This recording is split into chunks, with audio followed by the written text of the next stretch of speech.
Joel Osteen Sermon Review. Pass the Test. The sermon's central theme is test. The author encourages you to choose the high path in difficult situations because God is testing you. We all have to deal with uncomfortable situations in our lives. Despite your best efforts, your plan is progressing slower than you expected, and you are not achieving what you want. It is easy to get angry, confused, or perplexed about why nothing seems to be working out. However, most of life is a trial. You don't know what you're capable of unless you're put under a lot of stress. It's so easy to maintain a positive outlook when things are going your way. As long as everyone is treating you well and not fighting with your wife or driver, you are in a good place. At this moment in your life, you could feel as though you are experiencing the glory of God to the utmost possible extent, right? What do you do when no one is making your life any easier at all? When it feels as if everyone in your life, your children, your spouse, your coworkers, and even your boss is out to get you. Whether you like it or not, that is when you will discover your weaknesses, such as your tendency to yell and lash out at others. You will be throwing tantrums out of it like a lunatic. Whether or not you pass the test will determine how you behave in these stressful situations. What do you do when things get tough? When he was under a lot of pressure, Peter, the disciple of Jesus, snapped and denied knowing Jesus 3 times. You are being put to the ultimate test when everything falls apart in front of your eyes. Will you be successful in passing the test, or will you fail it with flying colors? The stress reveals flaws in our character that require us to work on improving certain aspects of ourselves. We hope to see an increase in God's favor by putting up the effort necessary to adapt and start passing those tests. Even though Peter fared poorly on the test, it did not derail the course of his destiny. God does not abandon you in your struggle. He provides you with a second shot. You worship a God who gives his children a second chance. Peter was the one who wrote, "Do not be surprised at the fiery trial that is to test your quality, which carries a great deal of significance." The trial's ultimate goal is to serve as a litmus test for your character. God is already aware of how you would react in this situation.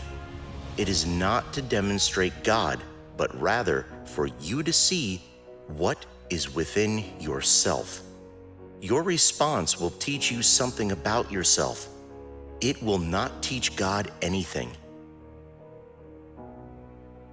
You are being tested by God, not random people, when you are inclined to be jealous, critical, or retaliate against others. That is a chance for you to rise in his sight and demonstrate your abilities. If you fail the test because of being disrespectful to someone who's disrespectful to you, getting angry every time you get caught in traffic, or being envious of a buddy who got promoted, you will have to retake the test. You will be tested again and again. If you do not measure up, you will never be accepted by God. He cares about you too much to allow you to stagnate. When others disappoint you, try not to get enraged. Allowing others to set your thermostat is like giving them control over your life and putting their hands on the control of your life. As a result, they can regulate your body temperature. Take back what belongs to you. Stop allowing others to dictate your state of mind, your level of comfort, or your level of happiness. However, you may choose how you respond to what they do. Start acing that examination. Smile and get on with your day the next time someone disrespects you. God is fighting your battles, so do not worry if they leave you stranded. Keep your cool and move on when people try to make you feel insignificant. They don't say what happens to you in the long run. You are not who people say you are. You are who God says you are. Those who speak ill of you are mistaken. You are a one-of-a-kind work of art, exalted in glory. Try taking a different approach and being joyful, regardless of what they're doing, rather than wishing the worst for them. No one can take your joy. The Bible clearly states, allowing others to dictate your level of contentment is the only way you will ever be truly miserable. You have a long life ahead of you. Do not spend them allowing the same things to bother you. The same people, the same traffic, and the same inconveniences. This is just a pretest. If you change, if you mature, then God may remove the obstacle. What is important to remember is that even if He doesn't, it will not matter to you now that your character has grown stronger due to your growth. You will find that when God does not change your situation, He is using it to change you, even if you have begged for it to be taken away. If God intends to teach you something, you will have to put up with it. You will be tested in the area where you are the weakest. If you are good at being focused and responsible, you will not be put to test in those. As easily envious, do not be surprised if you see all your friends getting what you desire. Your coworker, who earns half as much as you do, will arrive at work with a new Tesla, mortgage-free, and you will be questioning yourself. After a few days at the Grand Canyon with your family, your next-door neighbor in Hawaii phones to say that she is also on holiday. You are hoping to find a life partner, and then your best friend, cousin, coworker, grandma, and so on become engaged before you. You have been asked to be a bridesmaid at more weddings than you can count. Your relationships do not last for months. When your jealousy gets the best of you, your veins will tingle with rage. However, just because someone else has received a blessing from God does not rule out the possibility of you receiving one. He is keeping a close eye on you to see how you rejoice with them in their accomplishments. That is your chance to prove just how strong you are to God. If you are willing to congratulate others, God will provide many opportunities for others to celebrate you. Keep an eye out for the places where you will be assessed. You must be able to deal with what God brings to light. Because of these flaws in our character, we are unable to progress. They do not show up when things are going well. They only show up when we are stressed. It is not something you can just ignore. Do not keep doing the same thing over and over again. God desires for you to have greater power, influence, and riches at your disposal. He is doing this to see how you handle yourself. Attempting to pray away what God wants to use as a means of refinement is bad. Pray, God helps me change, instead of trying to change everything.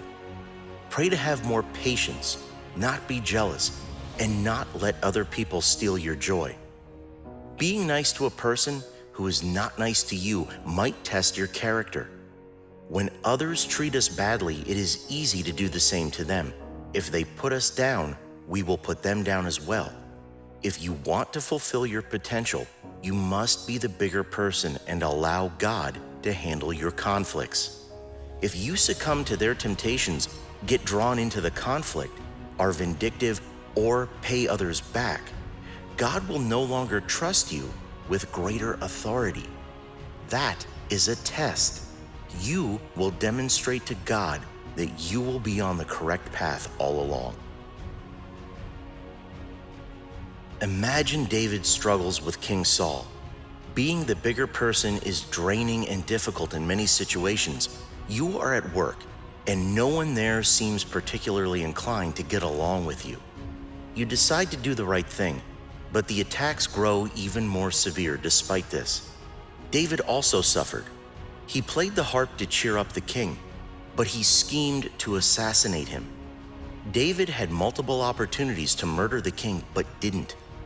Even though he was a lot younger than the king, He opted to be the bigger person. God trusted David because he kept passing tests.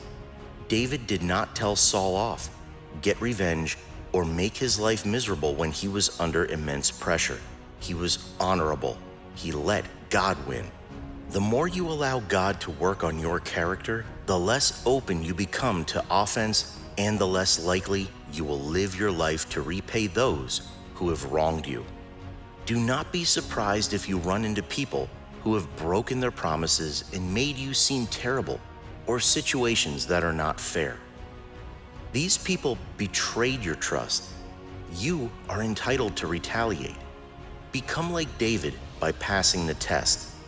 That is what God sees in you. When someone is nasty to you, it is simple to lash out at them. However, you will remain in the same place if you do that.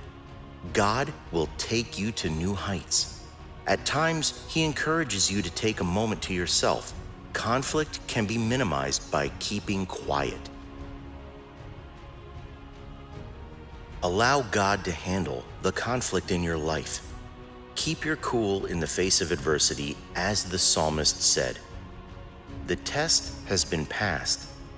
That is how God can take you to areas you have never imagined. Be loving, kind, and considerate. Whatever you do, do it unto God and not unto people. Paul instructed the Colossians in Colossians 3, verse 23. I led you into the wilderness for a purpose, to test you and prove you, to see if you would keep my commands. God told the Israelites in Deuteronomy 8, verse 2. Before you enter the promised land, there will be moments of testing, periods of proving, where you have to demonstrate to God that you will do the right thing, even though you do not feel like doing so. Keep a positive frame of mind and show God what you have got. Your success on the test will prove that you are capable of handling more power, favor, and responsibility.